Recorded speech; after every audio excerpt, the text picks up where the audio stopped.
Hello and welcome to Surveyor Says, the podcast from the National Society of Professional Surveyors. Each week, we bring you fascinating guests that are involved in the profession of surveying. We cover a lot of ground, including Table A Talk with Gary Kent, Point of Order with the NSPS Joint Government Affairs Team, Future Focus, highlighting current and future leaders of the profession, and everything survey-related in between. Thanks for joining us here on the podcast, and hope you enjoyed listening to this episode of Surveyor Says.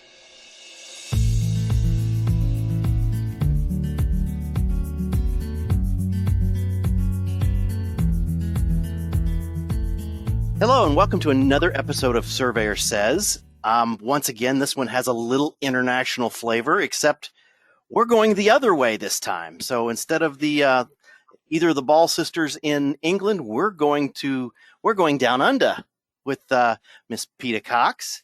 Peta, thank you for joining me. I got to tell you, I've been following your Instagrams for the last couple of months, and I'm a fan. I really like some of the places you take us. And after seeing some of these things, and then starting with, we'll talk about your podcast, I'm a fan. And I really thought that it would be nice for our American listeners and maybe some other internationals to hear a little more about you, since it's on the other side of the interview rather than what you're doing with your podcast. So welcome to Surveyor Says. Thank you for having me, Tim. Yeah, it's a bit different being on the other side of it where, I'm not asking the questions.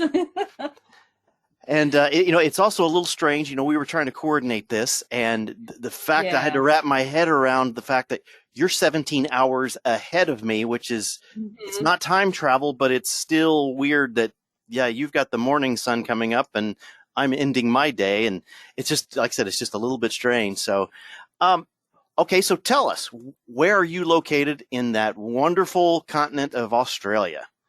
Yeah, so I'm on the east coast of Australia. So I'm situated in New South Wales in Sydney, on the southern side of Sydney, beaches, Sutherland Shire, beautiful spot. And I grew up down 2 hours south of there at Jervis Bay, which if anyone ever gets to come to Australia, you got to go there because it is just heaven on earth. Yes, it's bucket list. It is bucket list. Yeah. So it is what, summer into fall for you guys now, or whatever? I mean, I assume that's what it's called down there too. I mean, autumn, right? Autumn. Yeah. Now, yeah. So we're just a couple of days into autumn, so it's still beautiful and warm. And sure. I'm going to the beach after this for a swim. Oh boy. Sorry, guys, in winter. I'm jealous. Yes, I'm jealous, as we still have snow on the ground and trying to get rid of it. So, south of Sydney, I mean, what kind of climate is there year round? I mean, does it get cold? I mean, or is it just pretty temperate? Yeah, no, it does get cold, but not like you guys get over there. We get snow, but not anywhere near we are in Sydney or anything. You've sort of got to go down closer to the Victorian border. Sure. Up where, up in the higher mountains and stuff, we've got ski fields and stuff like that. So it does get cold, but compared to some places, we've got pretty good winters. Very good. Very good. All right. Well, so we've told the audience that doesn't know, that you are a podcast host, but you are a surveyor at heart. What's your everyday job? What is your position right now? What are you doing on a day-to-day basis? Okay, so my job now is a project manager, senior surveyor at Cardno. We are a global company, but we have a surveying section within New South Wales. And I basically just manage teams. I get to go out in the field a little bit, but the project management side now, more so managing different jobs and stuff like that. So it's not as fun anymore. I do love it when I get to go out because that's the main reason you become a surveyor, is because you love the outdoors. Yes, exactly. Yeah.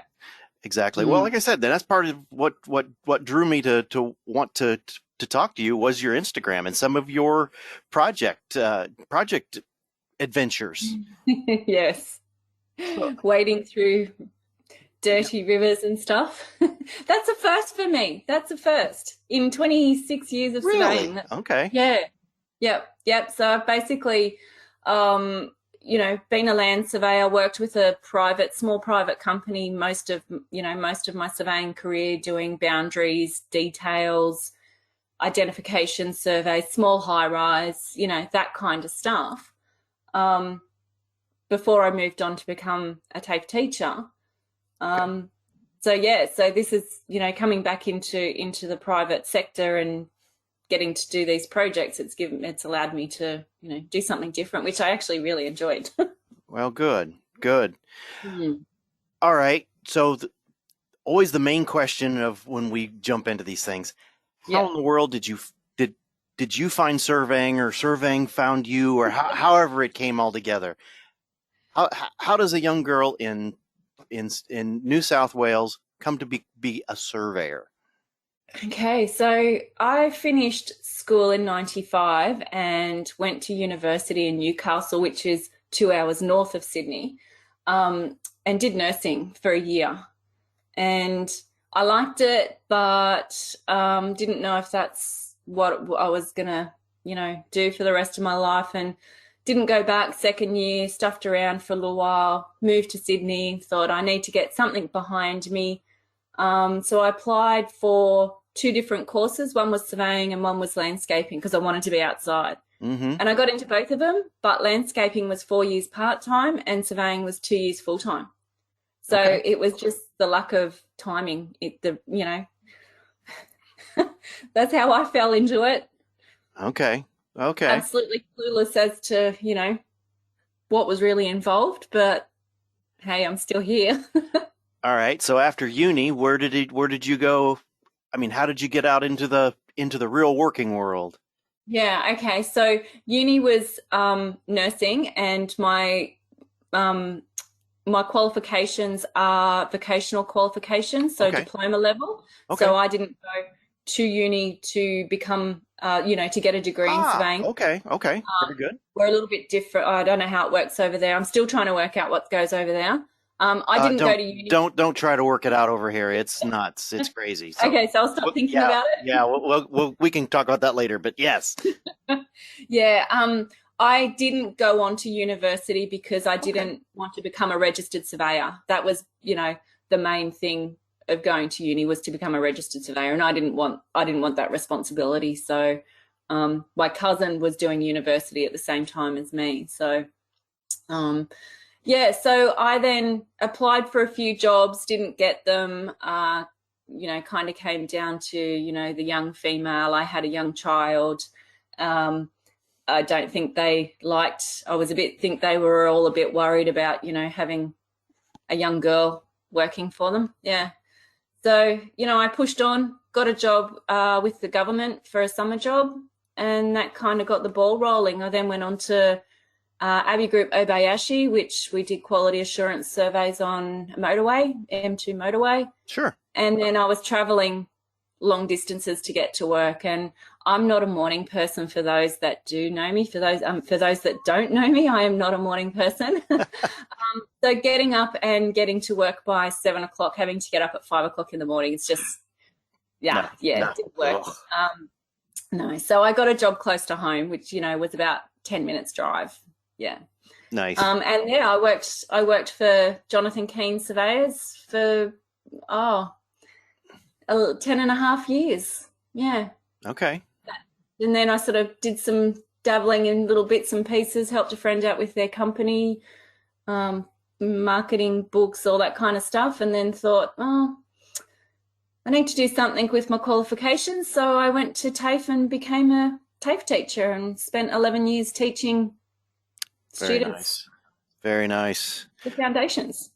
Well, that's very cool, because that's one thing that everybody's always keeps talking about. Well, we need to find these young surveyors. We've got to do it. We also need the teaching. That there's going to be such a I mean, this is an epidemic in the United States as well. Hey, if we had this, all of a sudden we had this big wave of students, we don't have the teachers to teach them. No, we're struggling over here as well. So, and that's, and I guess that was one thing that I really wanted to lay out for this talk is that, as far apart as we are, we all have the same situations, the same similar challenges. So yeah, I've noticed that. Yeah, it is. It's very strange. Like we said right before, is that surveying is actually a very small community. It really is, and very, very, very similar worldwide. Mm-hmm. All right, so you've got this well-rounded career, done a little bit of everything, it sounds like, between teaching and public and private. What's your favorite thing to do in surveying? If it's, when you get up in the morning, not early, get up in the morning and go, I'm going to go do this today, or I'm going to work on this today. What excites you about, to do that in surveying? Yeah, well, I probably can't relate it to right now because I get up and go to an office every day. Sure. But going back to the whole surveying thing is that getting up every day and knowing that you're going to do something different, you're going to go to a different place and meet different people. And yeah, it's just that variety and different environments and all that sort of stuff. It's just a joy to be able to say that, you've surveyed so many different things, or you see a building and go, I helped build that. Sure. Yeah. Absolutely. No, that's great. Anything on the office side that you like doing? I mean, as far as drafting or boundary calcs or anything that you do like doing? Oh, I'm kind of one of those people that likes to probably do a little bit of everything. So yeah, I enjoy doing calculations. I would hate to be doing it every day. I really love drafting. Once again, I would hate to do it every day. Mm-hmm. So in a sense, what I'm doing at the moment is not bad because I am getting to do different things. Being in the office, I really love working with the clients. I love having that connection with the clients and working out what it is they actually really want compared to what they've asked for, and coming up with a final product that they're happy with. Sure. I tell you, while we're still talking a little bit about the inside, and you just touched on your teaching. I mean, my question was going to be, what is one mentor that you could look back and go, that's the one the one that really taught me the most, the one that really showed me the ropes the most, and the characteristics of that. I guess that's my first question is, do you have a favorite mentor that helped you along the way? Yeah, definitely. My boss, Jack Keane, I was not long, probably maybe 6 months out of, my education, and had a little bit of experience with the other the other companies doing what I was doing. But when I went to Jack, he really taught me all the old school surveying. And I wouldn't be where I am now if it wasn't for him. Very good. Yeah. So my follow-up question then is, with what you've done as far as teaching, tell me how important it is to really stress the basics, because there's so many people that say, oh, well, I don't need that. I've got a data collector. I do this. I'll go out and GPS this. I don't need that. From your perspective, how important is it to lay that foundation for the basics of what we do, to understand the math? It's everything. It's, I sit there and, 11 years in TAFE, and 2 of those years being the head teacher, and I would have surveyors say, why are you teaching them leveling? We don't use that anymore. And it's like, well, they have to understand height difference. They have to understand how you get from this point to this point. They have to understand these things. I had one surveyor say, you just need to teach them how to use a robotic instrument. And it's like, well, that's not our job. Our job is to teach them how to survey. Your job is to teach them how to use the specific instruments you want them to use. They have that basic foundation knowledge. You take it from there. We're a vocational education system where, we're building them up layer by layer as they go through their 2 years, to a point that they have enough knowledge and we do a lot of field work with them. Mm-hmm. We use very basic equipment, but they've done the basics and they can go out on a job, and if a surveyor told them to do something, showed them how to use the equipment they've got, then they should be able to run with it. Right. Yeah. That's perfect. That's perfect, because that's the argument I still get from some, well, even when you're talking to high schoolers, of why am I still taking geometry? Why am I looking at trigonometry? It's laying that, like you said, laying that foundation layer by layer, that there are careers out there that are going to use it, and this is obviously one that's important that it is. So, and there's times where there's stuff that I haven't used since I left TAFE, but I know it and I understand it. And there has been times where I've applied those principles to something I was doing. Mm-hmm. So, technology is wonderful and it does amazing things for us, but it's still being able to know it's something there doesn't quite look right in what I've just picked up or what the instrument's given me. Has it set the wrong, has the wrong backside been set? Can I just get my plan out and do a quick calculation of what I'm supposed to be reading?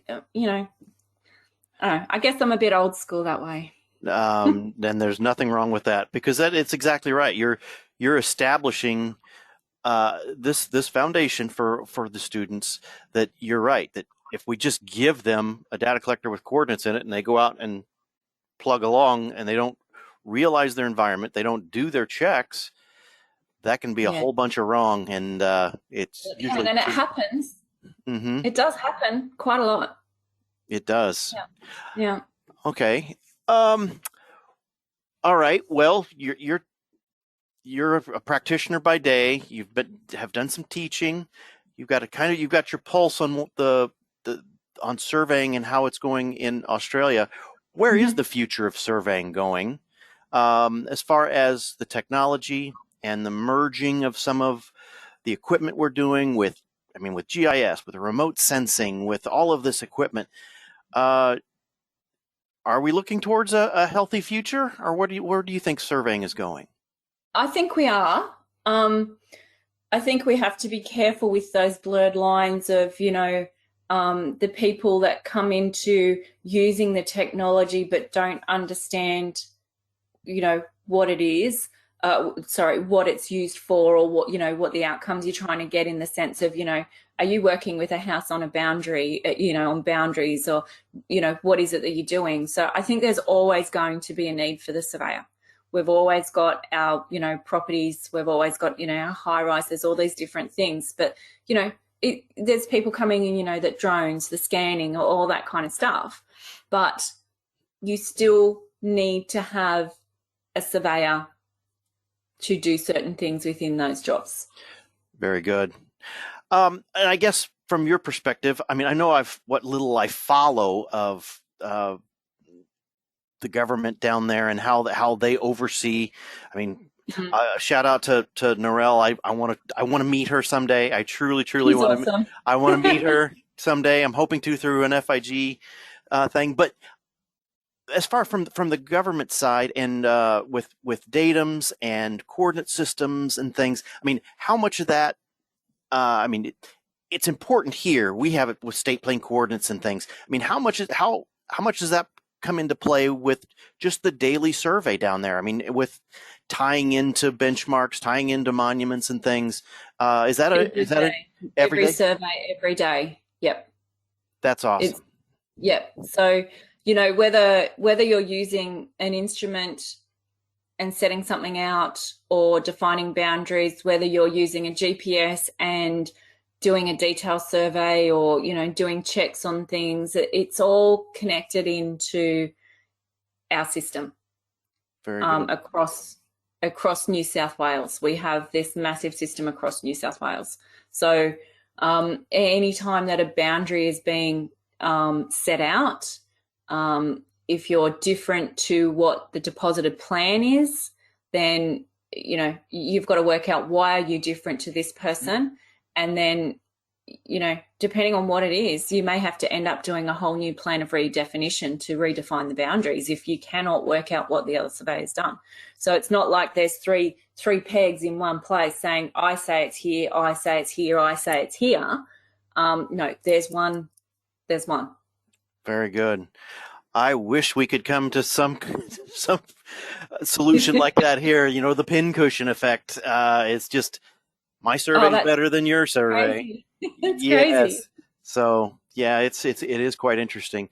Like I said, and please correct me if I'm wrong, because obviously with the United States, we're going to be going through a big transformation of coordinate systems and reference frames and such.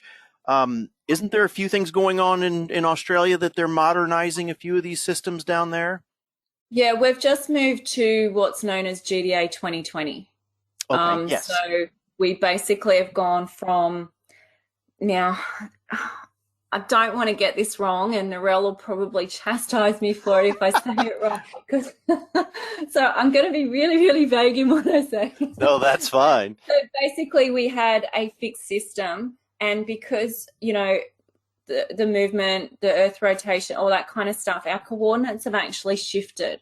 And depending on where you are, it can be anywhere from, sort of 0.5 meter to 1.2 meters in difference. So one coordinate may tell you you're here, the next one might say you're here, but, they're actually the same coordinate. So right. We're now moving to this new GDA 2020. Nice. Which most people are starting to work in now. Good. Well, and I hope it's going to be more generally accepted than all of ours is behind schedule a little bit, but it's written into our into the regulations and stuff that I think new plans and stuff, getting deposited plans and all that sort of stuff, I think they have to be in GDA 2020. Very good. Yeah. So like I said, it's nice to know that there are other countries, other places that are dealing with the same types of regulations and the same types of collaborations, especially on big systems like this. That we're not alone. We're not alone. No, you're not. Nope. All right. So it just seems more complicated. Yeah, exactly. All right. Can you give us a quick overview actually, you're going to teach me. I was kidding you earlier about the upside down coordinate systems. You're everything with you. How are coordinates in Australia? I'm honest. Is it south and east, or are they north and east? I truly don't know. Okay, so we work on a system of easting and northing. So our latitude, longitude gets converted into eastings and northings. Okay. And we work within zones. So moving from Western Australia, which I think is about zone 47 from memory, across to the eastern side is we're zone 56 in Sydney. So you basically could have an easting and northing in Sydney, which then translates all the way across to Western Australia. But it depends on the zone that you're in. So we have this false zero, all the way down past nowhere, so that we have these coordinates that we work with. All right. Well, good. I've been misleading myself all these years, thinking that, Australia is like the rest of the world. We're the ones that are backwards, where we do the Y and the X, the N and the E. Everybody else is X and Y, which makes more sense. But you just always thought, you're south of the equator, so it's south and east. But nope. No. It's only your latitudes and longitudes where you've got a minus when you're talking about your position south. Right. Sort of thing. That's where the minus kind of comes in, but we don't ever put south, east, or easting, northing and stuff on our coordinates, because it's all relative to that zero, that arbitrary zero way down the bottom. Well, that makes complete sense. So great, I learned something today. Check the box, and I'm I'll move on. All right, so Peta Cox, I put you in front of a group of elementary kids, say ages 10 to 12. You have 60 seconds to tell them what's so great about surveying and why they should consider it as a career. Something geospatial. Oh, God, put me on the spot. Okay, so it's fun, it's outdoors, you're playing with lots of different new equipment, you can make maps out of what you see on the ground. It can take you so many places, it can tell you where to go. You can tell people where to go. In a nice way. Yeah, in a nice way. Very good. It can take you anywhere in the world. Exactly. Well, very good. And anybody can do it.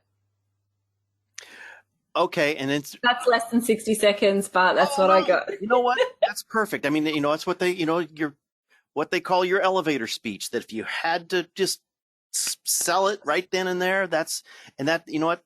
That is good, quick, concise, and I like it. I like it a lot. Oh, thanks. So I don't know whether a 10 to 12-year-old would, but well, that's just it. Yeah, I know. Trying to keep their attention anyway. So yeah. All right. So since this is really my first time talking to an Aussie, because my wife is going to ask me a whole bunch of questions when I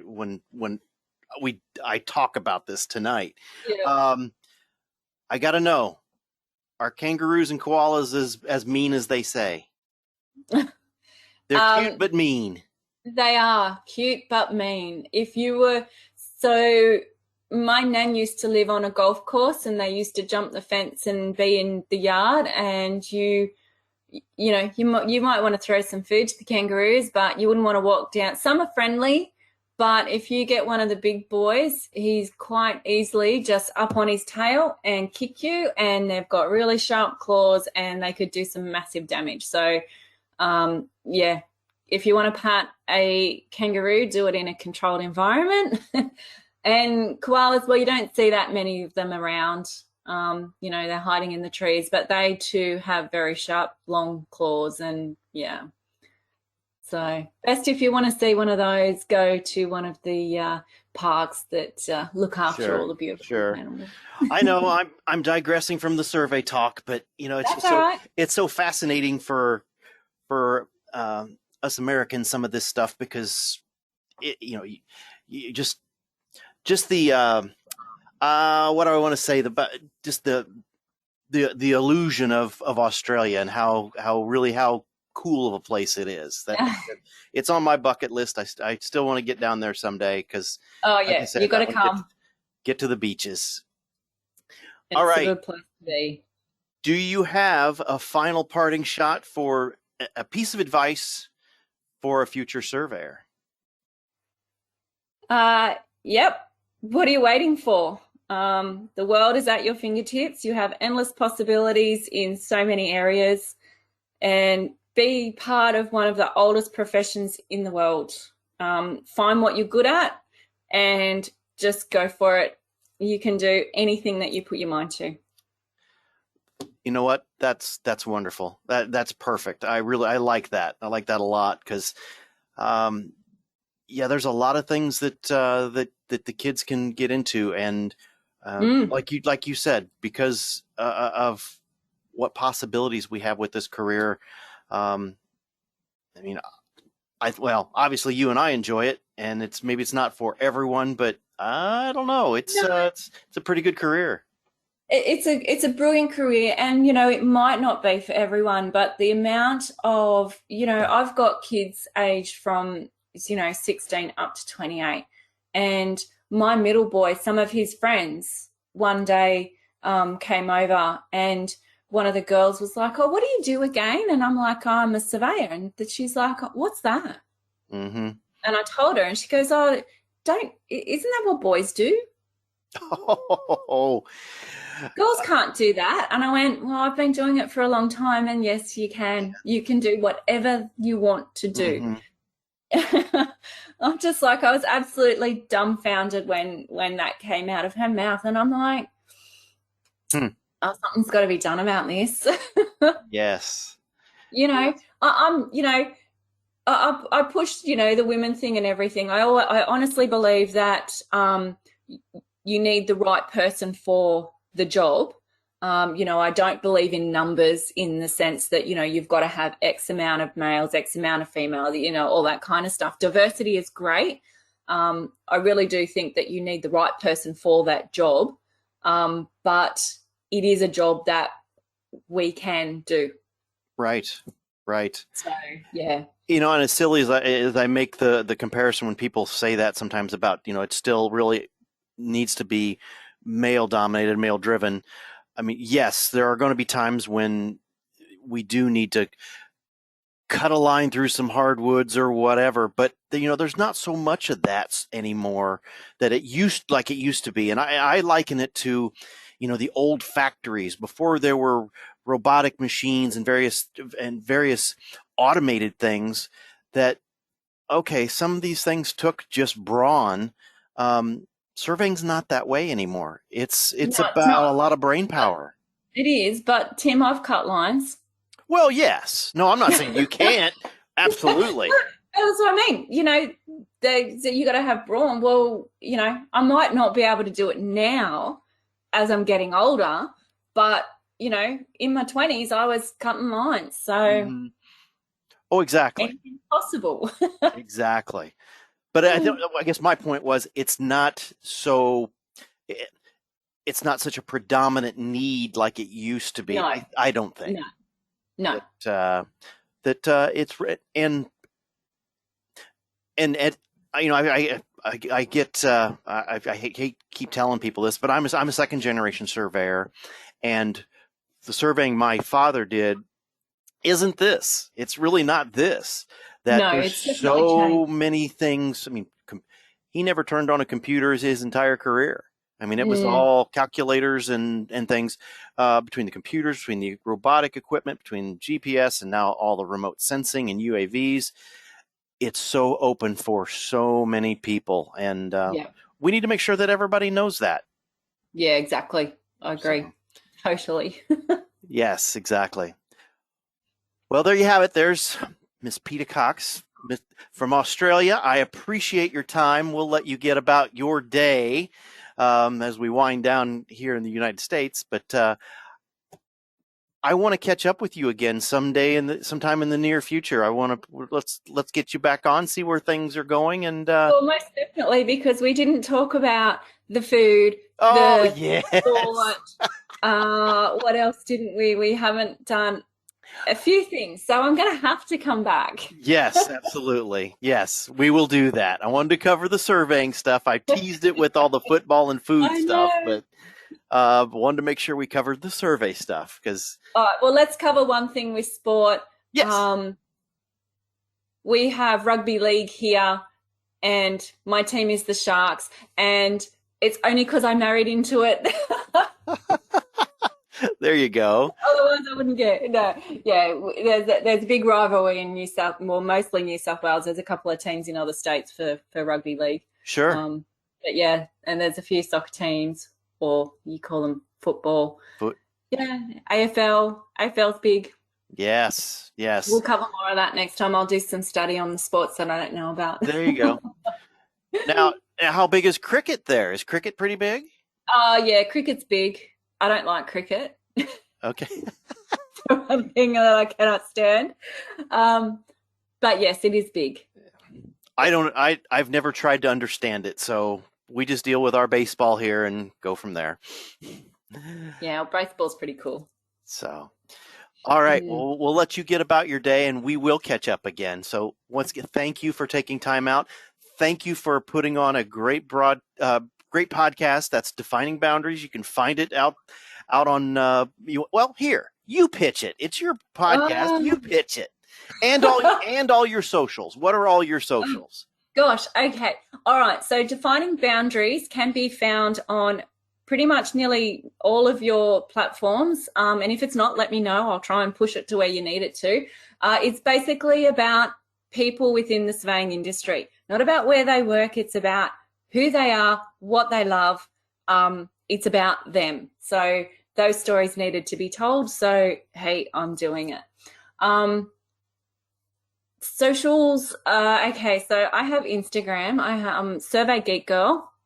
I do have Defining Boundaries. I've just started another one called Geospatial Support Network, which I'm slowly working on some things behind the scenes for that. Nice. And I have LinkedIn. Very Peta good. Cox. They're probably the main ones. Well, very good. Very good. Well, there you have it. We'll put you down for another episode, and like I said, we'll have to catch up on the food. Yes. On the food. Yes. So most definitely. All right. Because I've got more stories too. So there's lots we can. Yeah. Well, good. we will have a follow-up very soon. Very, very soon. All right. Well, thank you so much for having me, Tim. It's been a pleasure. I've loved chatting. I love getting on and chatting with people from all over the world. It's fun. Yes, it is. It very much so.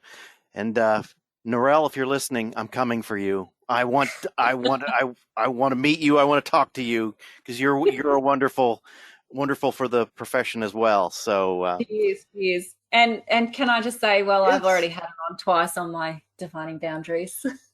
No, I know it. Those were great interviews. It's a great interview. Yeah, she's wonderful. All right. Well, this is Tim Burch for Surveyor Says. My thanks again to my guest, Peta Cox, and we'll see you again next time.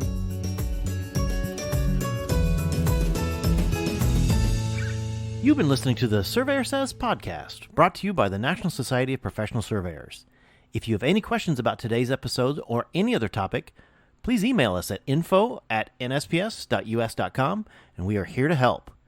Visit our website, nsps.us.com, to learn more about our association, the programs we administer and support, our sustaining members, and information about future episodes of Surveyor Says.